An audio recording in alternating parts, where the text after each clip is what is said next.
Hello and welcome to the 5-0 Podcast, your number one podcast for the Smash CPU Ultimate Draft League. I'm MaxSchersey and I'm joined by Mike. The second half is underway, Mike. And we had a great week 7 to start us off. We're actually recording like the full pod at the same time this week. Granted, it is 12:39 a.m. where I am at right now, so I'm a little tired, but we are definitely going to push through and get this done. I'm super excited just for second half of the season. Things are heating up. Divisional play, just having divisional play be majority of the weeks makes it so even if a match isn't like super marquee on paper, every match just matters more. Just when it's in your division, it's super hype. And it's also super scary and super tense. But that's the fun of it. It's time to lock the fuck in, Mike. It is. Because it's time for your weekly match recap. It's one of Smash CPU's great historic rivalries as I beat Ice in this year's edition of the Boomer Bowl 8-4. King Dedede was an absolute dog to start this match. You have Wii Fit Trainer over Dark Pit in Final Smash. Maybe that's not an upset, guys. And Punished, Venom Incineroar takes 5 stocks in squads. The number one teams in the B Conference and the P Conference faced off this week, and VivTech took it over Jaguar 6-5. VivTech is officially on 12-0 watch. This is going to be a recurring thing every week until he loses.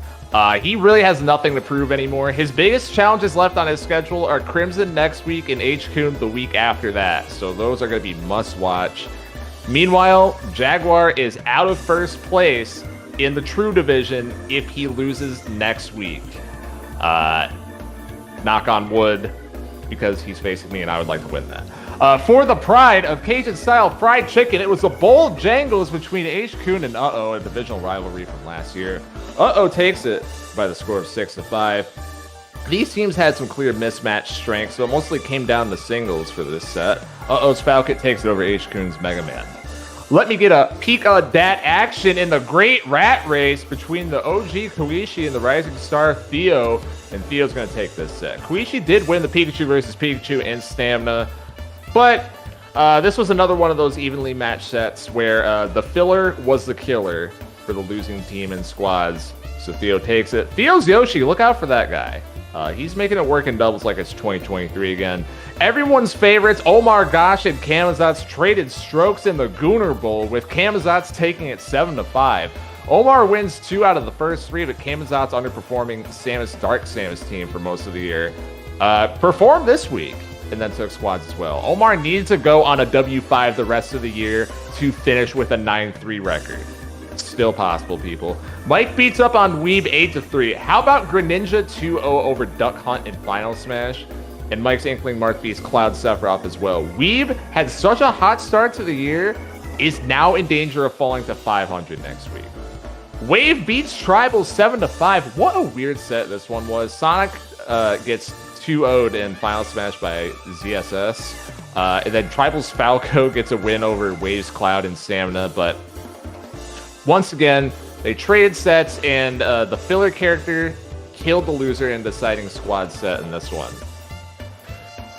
It's Miku Mania between Mr. Wiggles and Truck Mud, and this is yet another Mr. Wiggles random lineup blowout 9-3. Truck Mud falls below 500 now, and Stamina continues to be a serious problem for this team. Are we worried about Truck Mud? I kind of don't want to commit to that because we know how good she can be.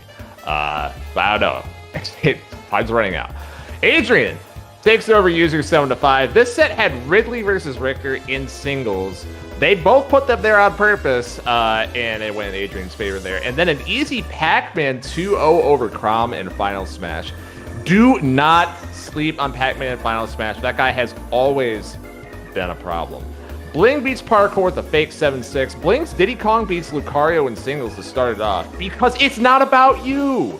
It's not about you. Bling doesn't give a fuck. His team is just gritted out of its gourd. Ridley is off 0-12 watch, and he gets his first win by probably burying Leo's season 9-4. When I say nothing went right for this man this week, seriously, look at these lineups and Tell me, tell me that Leo's not favored in all 5, but he ends up losing 4 of them. That's ball, Susan. Crimson beats GU 8-4, good team, bad team. Sickus beats Corvette 8-4, good team, bad team. Base beats Dusty in the basement by working 12s. Call that a 6-6. Is this also good team, bad team? Base is low-key over 500 now, and we are, may I remind you, in the second half, folks. Coach Jade beats KJ in the Coach Bowl 8-5. Jade puts Ice Climbers in doubles and wins that event. Fuck it, why not? Septo beats JNP 6-4. Joker and Falco win in doubles here. Quirky Pick Alert, you know I love that. Gemini beats Sunday in Captain America Civil War 8-3. The only set that Sunday got was against the filler character. Dude, Sunday's a tough watch. I'm sorry. I don't want to keep bragging on him, but goodness. Tep gets a much-needed win against Tungi 8-5.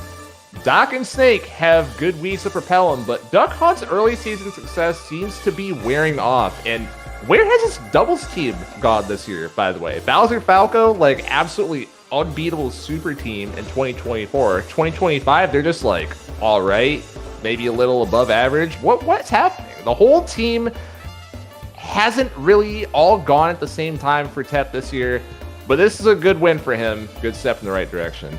Soul's attempting to make the playoffs after being declared dead for the 3rd year in a row with a 7-5 win over Gold.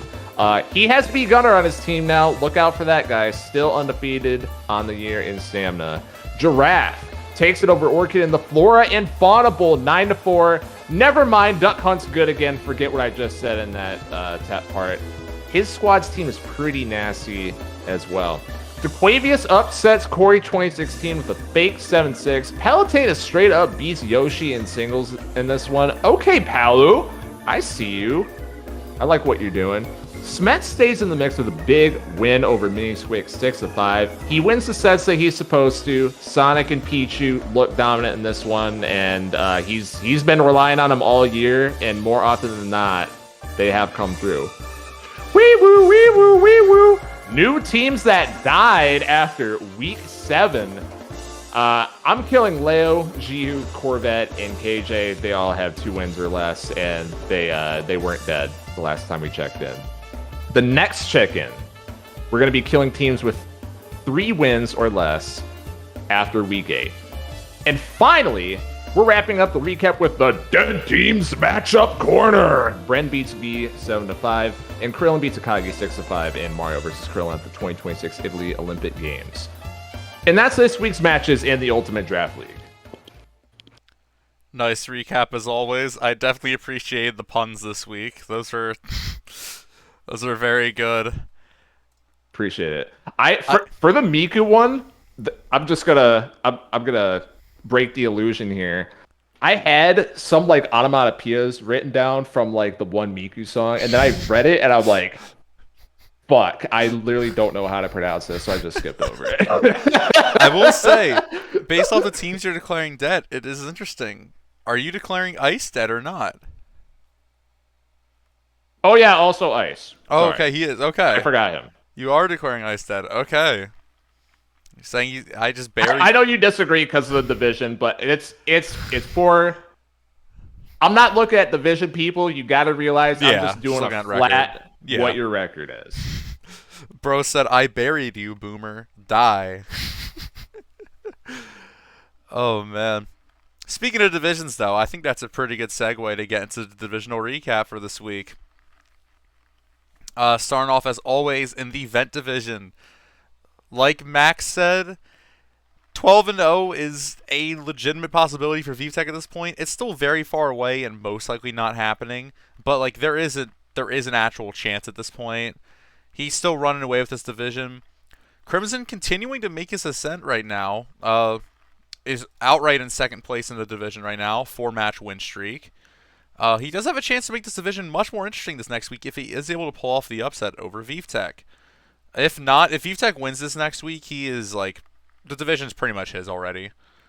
And HQ being in 4th right now in this division and out of the playoff picture for the moment. At least he's a bubble team now. He's not in the top 9 though. That's all that needs to be said about how strong this division is becoming overall. Like sans KJ, everyone's a threat. And even then, KJ has upset Tribal this season too, so don't sleep on him. Like, he's not an absolute free win. And I mean, we'll see. Not VTech. We'll see HKun versus KJ this week. If HKun can get the routine win there or not. If he loses that, he's definitely in trouble. Then moving on to the Fish division, Corey finally doesn't get away with it, and User has a chance to overtake him this week. I did say it in VC for this past main card. Corey versus User likely is going to be the main event this next week. Mainly just to give some other people a chance to be in that main event. I think that'll be Corey's first time ever in the main event. Mike, can I be so for real with you right now? Right? Yeah. If you are at home, you are a Username Is Hard fan. You have it like harder than any fan in this league. Yes. Every week is just hell. Sometimes you win at the end. But it's the most ridiculous matches every week. It's just must watch. If you're a neutral observer, it's great entertainment. It's funny that the only easy win he has had this season, I'm pretty sure, is Ice. Or even then, it wasn't like an absolute like blowout, but like that's the only one where it just wasn't like. I think that might be his only match this season that hasn't come down to squads, just straight up, which is insane. I'm not gonna be real. I haven't fact checked that. Might be wrong, but still, that's just crazy stuff right there. But yeah, speaking of Ice, like you alluded to. This is literally the one division where 2-5 doesn't really put him out of it. He still obviously has a lot of ground to make up, and still has some. Like losing the head-to-head to User already is rough. He still also has to play Soul. Plays Gemini this week. Obviously Corey is not a free win, so I think there's no world where both Soul and Ice make the playoffs because they have to face each other. Absolutely not. Yeah. I could see it potentially being a thing where it's an elimination match in week 12 if they both go on hot streaks. But we shall see how that plays out. This division is going to be even more of a bloodbath than expected. Then moving on to the Soup division. Reading what exactly the first sentence I wrote down for this division. What even is this division anymore, man? Sob emoji. Literally everyone above 500 after week 7. That is disgusting. That is absolutely disgusting. Gross. Shades of the beta division from 2020, where everyone finished at least 5-7 in an 8-team division, but like this is even like stronger than that. It's disgusting. Koishi is absolutely on thin ice right now. She cannot drop any of these like. I'm saying relatively easy weeks going forward compared to like the rest of her opponents, like Base or Mr. Wiggles. Like Base or Mr. Wiggles are not free wins by any means, that just goes to show how hard like this division is when they are considered the relatively easier opponents compared to the rest. That's just brutal. These matches like going forward, like weeks 9 through 12, especially just looking at them, are going to be absolutely imperative. But we also have Omar versus Tribal this week too. Oh boy. Then moving on to the Baymax division. Sickest is holding on for now. Him versus Tep is going to be just absolutely imperative for the fate of this division overall, especially because Sickest already has the loss to Bling. So he's definitely going to need at least one head-to-head win between these top 3 teams here to try to like lessen the blow of that. Speaking of Bling versus Tep this week, actually a very huge match. That's going to be must watch. Yeah, that is a huge match. Tep finally gets a very solid win, like his first solid win of the season since he beat Smet earlier on. Gets the win over Tungi. He's definitely essentially keeping his divisional race streams alive with it. If he could beat Bling this week, it would do Sickest a huge favor, but it also would just propel him right into there and making maybe him versus Sickest the potential division championship. Moving on to the playoff picture for the B Conference. We finally had some new teams break into the top 9 this week. 4 division leaders have been the exact same since we started keeping track of the playoff picture. Only thing that's really changed between them is the ordering between Sickest and Corey. They've kind of flip-flopped a couple times, but right now it's Vivtek in first, Koichi second, Sickest third, Corey fourth. 5th through 7th are people who've already been in here the entire time as well. Crimson, Omar, and Tribal in that order. But 8th and 9th, Giraffe makes his first appearance in the top 9 here, an 8th seed, and Base makes his first appearance as the 9th seed. Like you alluded to earlier, yeah, Base is right in the midst of the playoff picture now. Honestly, realistically speaking, for the first time ever in UDL, he was kind of in the car bomb division race, but literally everyone in that division was. Yeah, not seriously. Yeah. So, yeah. Random teams definitely are seeming at least a bit stronger overall this year with the salary cap being in play. And then moving on to the P Conference with the True Division. True! Like you said earlier, you versus Jaguar potentially for the division lead this week. If you win, there could be some stuff with tiebreakers that doesn't necessarily put you in first for the time being, but we'll see. It's essentially for the division lead.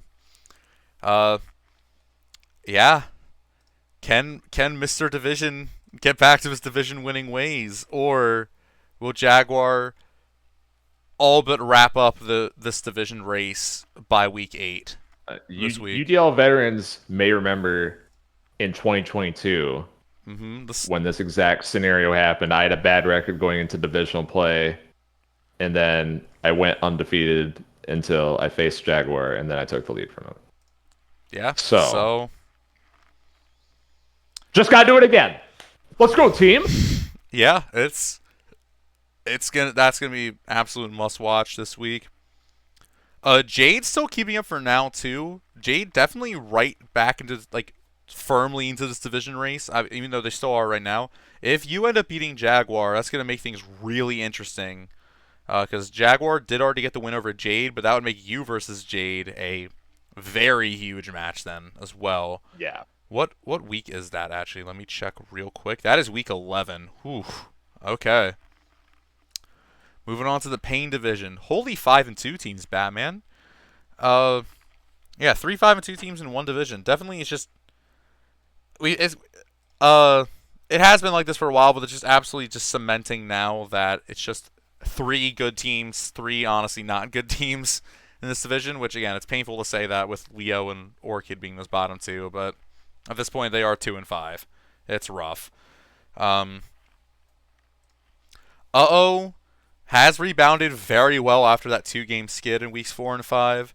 Them versus Gold in week 12 is shaping up to be an absolutely monstrous season finale. Pretty good chance that would be like the main headliner, because it definitely not a guarantee it's gonna be for the division outright, but it's looking decently likely at this point. And yeah, Adrian is gonna need to beat Gold at this point if he wants a chance to win this division. I think that is in week. Sorry, I should have written this down. That's in week 9. So, decent chance that's honestly the main event of that week. Not guaranteed, but we shall see. That's going to be a big one. Moving on to the Franklin division. The big pack finally gets broken up somewhat, but he thrusts right back into chaos if Wave beats me this week. That is a huge match right there. Wave also had a really strong start to the season, then had a bit of a skid, but he is 2-1 over these last 3 weeks. Solid wins over Soul and Tribal, putting him right back into the conversation there. And then Theo just continuing to find ways to win right now. I mean, 5-2 team. -3 differential. Yeah. -3 differential for a 5-2 team is pretty crazy. But I mean, a well-rounded roster like Theo's is gonna do that for you, for sure. Like Theo's team has no real weaknesses on it. No like absolute studs, I would say, like the very top of their events, but just it's kind of reminding me of Tep's team last year, like Arizona Almighty for last year, where just even if like one or two events just kind of falter, like you're still gonna find ways to win because you don't have any weak spots at all. And yeah, moving on to the Waters division. Once again, Kamazats is a absolutely legitimate contender. Like he just straight up, he beat Omar Gosh this week. Jeez, another solid win for Kamazat's squad. Uh, I wrote this down. And I didn't. Pun honestly was not intended with this. I'm being completely honest. Septo is lurking like a shark in the waters right now. Uh, continuing. Nice. I honestly didn't even intend that pun. He's won 3 in a row now, and he's only a game behind Kamazats. He's keeping up now. We got a lot of crucial division matches coming up here. And Are you out on truck mud, Mike? I'm not out on truck mud. No, that was my next I'm bullet not point. either. I'm not It's- either. Like it three is- game or what is this? 2 games back. It is crazy to see her Yeah. at 3-4 though. She's gone 1-4 in her last 5. She can definitely turn it around. Like these next 2 weeks, if she drops one of these next 2 against she has Bren and Dusty. If she drops one of these next You 2, have to win, though. yeah, her season's done pretty much. Because her last 3 weeks are against Theo. Her last 3 weeks are against Theo, Septo, and Kamazats. Like, you're going to have to win at least 2 of those 3 if you want a chance to make the playoffs and win both of these next 2 against Bren and Dusty. So, it's definitely not impossible. We've seen, like you said earlier, we've seen the peaks that this team has had, but it is looking rough right now, kind of. Definitely going to need to turn that switch back on, get the factory working again, and it is the type of schedule where she could just build a full head of steam heading into the playoffs, though, if she does end up making it, and potentially go on a pretty huge run again. So we'll see if the factory can get back to work. Then the P Conference playoff picture, the 4 division. For the first time, I think the 4 division leaders actually stay the same. Jaguar still remains in first despite the loss. Kamazat's up to second once again. Gold remains in third. Or down to third, sorry. Then I remain in fourth. I did the math. Me and Gold literally have like the exact same like overall record, conference record, and division record and differential right now. But he's literally won 1 more game than me at this point. That's literally the tiebreaker. It's insane. Hitting a new peak this season up to 5th. Theo also hitting a new peak up to 6th now. Adrian back into the conversation at 7th. Tungi falls down to 8th. Tungi crazy. He's gone 4-0 in the P Conference, 0-3 versus the B Conference so far. And Squix holding on in 9th. And that is the divisional recap for this week. Just crazy. Does that mean that it's time for viewer questions? I think it's time for some viewer questions. All right, we got 4 questions this week. I've trimmed down some of them. But yeah, these first 2 definitely, I think, will be a bit longer at least. First question is from Soul. Soul asks, with the trade deadline approaching, which characters should teams say goodbye to? What underrated characters could replace them? And what characters should stay where they are, even if they are underperforming at the moment? It's kind of a loaded question, but I think there's a lot of ways we can take it. So we're recording this after the trade deadline's done, first of all. Well, but for this week, yes. The trade deadline ends before week 9, so next week is the last week with it. Wait, hold on. Didn't you say that this was the last week to do trades? No, it is next one. It is next one. Okay, so trade deadline's week 9. Free agency is week 11, Yes. correct? Yes. Okay. Want to make sure I didn't Mandela myself. All right, so to answer the question, right? Trade deadline's coming up. I like that people are actually throwing out trade offers, by the way.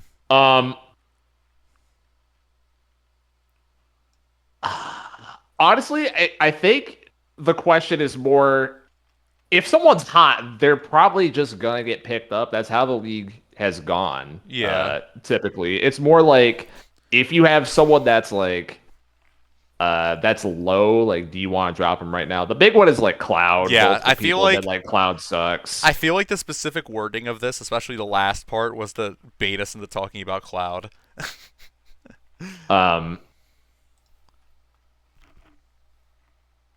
So I would not have had Cloud at $5 before the season, to be honest with you. I don't think he's like he's not like bad.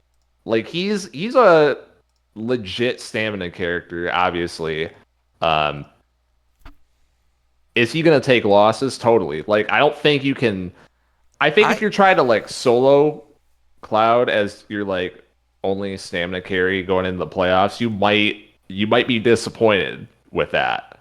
And that's kind of the hard truth of it. That doesn't mean Cloud's bad necessarily or that he's droppable. Like if you just drop Cloud and you're like, I'm gonna pick up fucking I don't know, $2 whoever and throw them in stamina, get the same results. I don't think that's exactly how that's gonna work. Like Cloud is better than that still. mhm. Um, but yeah, I think it's just like see, these are the guys that are the least fun to own. Also in UDL and also in like fantasy leagues and shit. Where like they're too good for you to drop them, but it's like I took them way too early, and, It's and they're stuck on my roster now. it's well, Stamina Cloud is honestly feeling like the equivalent of FS Meter Yoshi right now, honestly. Where he's gonna beat up on the shitters, but like he just has not performed like as he should as against like the top competition. Uh, I would say There's some rumblings about Steve also. that's true. Like Yeah, I've Steve heard a couple definitely. people that have Steve. They're like, this guy is not that good, and Steve's been on a cold streak for the last couple weeks. Yeah, I okay. I At don't least know, man. it's not the point of I the question, I think but Steve is better than Cloud if we're I comparing agree with that. those Yeah, two. I well based off Cloud's results had for the few months leading into this season, I think the $5 price tag was definitely warranted. Because Cloud is a character where you could literally put him anywhere. Like you can straight up put him anywhere. Like, but You could, people have only been putting him in stamina and then Weeb but only in also in stamina. doubles. Yeah, But he's also like solid in singles and in FS too. yeah, very respectable. So That's true. maybe people just need to experiment more with the positions they're putting Cloud in. But yeah, he definitely has been carrying the title of off-season champion. I would say so far this season, like the proudest, for lack of a better term. Uh, Characters I could see people like trying to pick up before the trade deadline. Honestly, just some of these just $1 characters in general. Like you said during the main card, like how Greninja's been playing like a $3 character this season. That He really has. that dude's nutty. That dude's insane. Like I know my Greninja's definitely been overperforming a bit, but like in general, Greninja has just looked very good this season. Uh, I feel like these $1 characters definitely gonna be a hot commodity as we approach the trade deadline. See if anyone's gonna give them up or not. Yeah, but is anyone gonna give him up? Exactly. Yeah, Like the cap like space crunch is still a thing. the only person who like Soul said, I think he I don't know. I think Soul said he's not really open to trades right now. I mean, he still has two $1 on his roster. He did just drop Sheik this week though for Inkling. But yeah, we gotta see if that's. And I sorry, completely off topic. I've just like going back and listening to these old recordings. I've noticed how much I say the phrase "we shall see." I don't even know why. uh, It's let okay, Mike. Everyone's got a phrase. I got multiple phrases. let's see how it plays out. All right, then moving on to. Do you have anything else to say about Soul's question or? Um, yeah, not really. If I'm gonna give general advice, it's like before you rage drop someone, this applies to fantasy sports as well.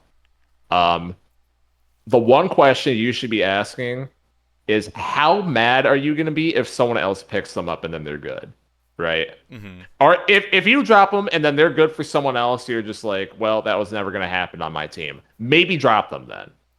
But if you're like, dude, I knew that they could be good, but they just didn't fucking do it for me, keep them. Mm-hmm. Trust. All right, yeah.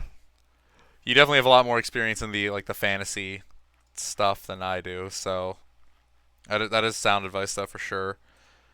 Uh, Moving on to the next question. It was from Crimson. He kind of asked three. I kind of and two of them were low key kind of repeats.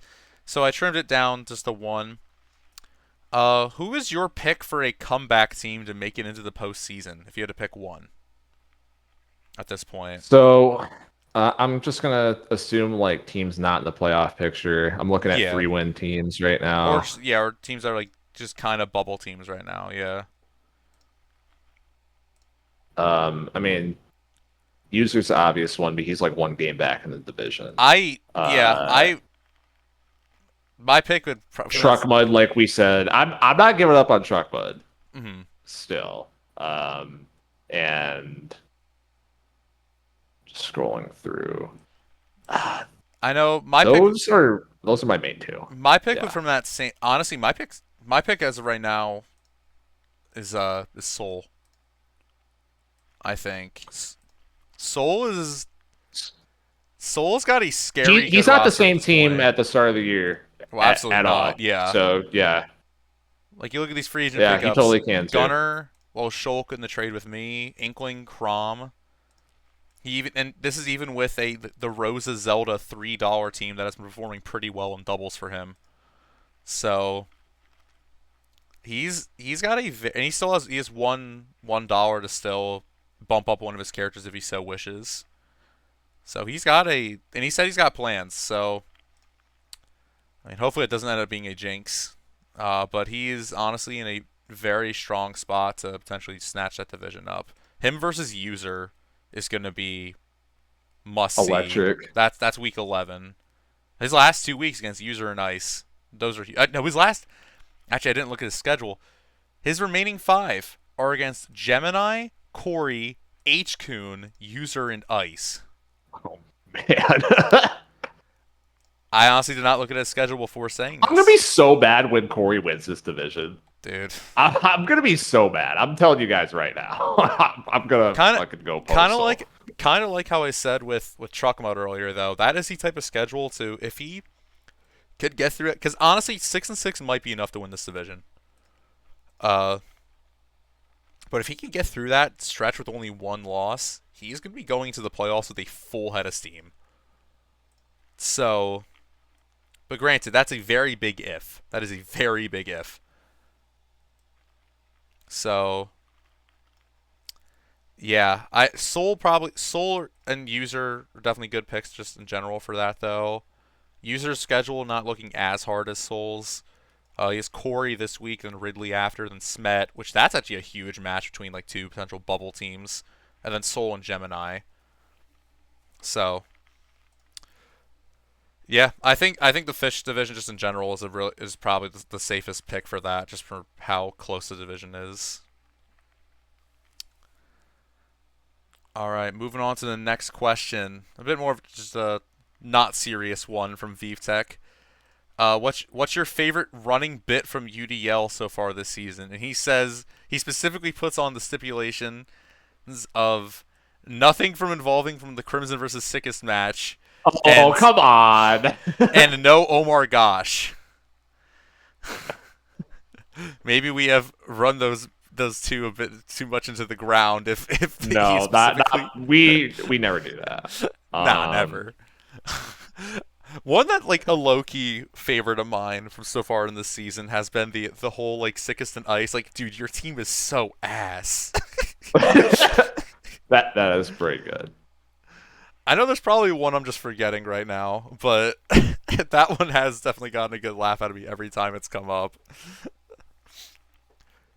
Because someone, like, at some point, someone's just not going to have heard the original part of it, and they're going to hear, like, me or someone else called Sickest Team's ass, and they're going to be like, dude, what the heck? Why are you saying that? His team's 5-2. Is there any others? Like, I mean, I don't know if this counts, but like, I think Adrian thinking Yoshi's the worst FS character in the game is pretty good. I like that. I was also thinking of the FS meter Yoshi beef, yeah. Yeah. That's real beef. I'm not even hating. Like that's just like instantly memorable, right? Like that to answer the question. Mm-hmm. What you like, I don't think it's a bit, I think it's legit, so maybe that's not the spirit of the question then. Yeah. But like that's real hate, I don't know. You have to respect it, I guess. Yeah, honestly, I don't know if I have any other answers I can think off the top of my head. Again, it is now 1:15 in the morning for me, so the brain power not going to be super strong. But VTech and Op for eliminating the two easiest answers. Grrr. All right, then the final viewer question is from Koishi. Koishi asking, "What's the mindset that coaches should have as we enter the last bit of the season? Like, especially for, I guess this probably Koishi probably asking this last part for specifically like for cases like hers, especially for like people who are in like the midst of like a big pack or something like that in their division." Um, so at this point, I mean, it's almost like you already made your bed, you have to lie in it. Because if you asked me earlier in the season, I would have said bench management, and that's basically all you can do. Bench Mm-hmm. management and like plan out your drops and ads to try and play the long game on free agency. By the way, some teams have been doing this. Soul's been doing this. It's probably the big one. I've been making a bunch of additions and subtractions as well. Uh, VTech's been doing that a couple times. There's a couple people that are showing up pretty consistently Yeah. on the transactions, but I think like working the wire every week is very rewarded under this format, IMO. Uh, but it's like you can only make one move a week, which is what makes it hard. So you got to make a move to like plan for something that's like 3 weeks from now, and you got to time it right so you don't screw yourself in the short term and whatever. At this point, it's almost like this is your team, right? Like you Mm-hmm. can make maybe one or two more moves. The trade deadline coming up. Trade deadline, you can swap more than one with that. Yes. So if you want to make one more big, like I got to get this guy off my roster. I don't think he's that good. And, I need this guy that I think is underrated. Or, or just like pony up the whole team to try and get like the big final piece for your team. Right? Like my team's so good, it's just that I need this particular character and I'll sell the farm to get him. We haven't really had one of those in this league yet, but I think it's a totally valid strategy for both parties, depending on who you are. So I guess that trade deadline, and then after that, that's basically your team. Just testing or don't test because testing's fake, or is it not fake? You know what? Maybe that's best running bit. Like bringing back the like testing's fake and all that shit. True. Oh, Answer the actually, you know last what? question. Anyways, Freaking True Division. I don't care. That's probably my pick. The True Division. true. I would say Yeah. one of the best pieces of advice I guess I can give, and it's believe me, it's terrifying to go with this because like especially it's like this starts to pick up, but just kind of just going with your gut, like because obviously like if you have a big match this late in the season, it might become like a big counter picking war and stuff like that, and sometimes you're just not gonna want to overthink it and be like, oh man, I thought this person was gonna out counterpick me, and I counterpicked myself into having three bad matchups in the first three events. But like sometimes, like if your gut feeling is like, I don't know, because it can be really tough because like especially with the salary cap now, it's gonna be a lot of 50-50s and stuff like that. When it comes to stuff like that, just go with your gut instinct. If you think the other person's gonna go crazy with the counterpicks, then either try to match them if you're thinking the same way, or just say like, you know what, I'm sticking with my guns. I know who the goats on my team are at this point, and they're gonna carry me to the promised land, like stuff like that. And obviously, it's a different case for like every team too. It's so like it's not even like you can just apply it like this to every situation. It's it's just tough in UDL when we get to this part of the season, and like you're not like in an absolutely just secure spot for the playoffs or something like that. But I think just going with your gut is the best way to stay sane during this time.